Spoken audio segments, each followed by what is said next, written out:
Ka nisur asfaltimi i segmentit të rrugës nacionale nga rreth rrotullimi i Rusit deri pranë zonës së doganës në Shkodër. Ndërhyrja po realizohet pas përfundimit të investimit të ndërmarrjes së ujësjellës kanalizimeve për rehabilitimin e rrjetit të ujit të pishëm në këtë zonë. Kryetari i Bashkisë Shkodër Benet Beci së bashku me drejtorin e ujësjellës kanalizimeve Shkodër Besmir Lesha kanë ndjekur nga afër punimet në këtë segment rrugor, i cili prej kohësh kishte krijuar shqetësim për drejtuesit e mjeteve dhe banorët e zonës.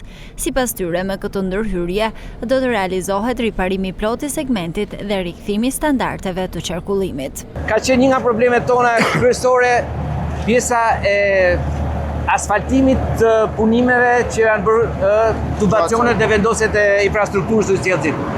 Është një projekt i ujësjellësit shumë i rëndësishëm për qytetin, por që për shumë kohë na ka lënë të hapur këtë pjesën e aksit kryesor në Dobrash rrugën nacionale, që më në fund po e shtrojmë.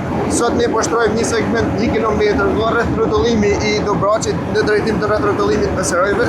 Kanali ku është shtru tubi, është mbyll një herë, është bërë gryrja e asfaltit dhe tash po bëhet tapeti final. Mendoj që kjo është pjesa finale.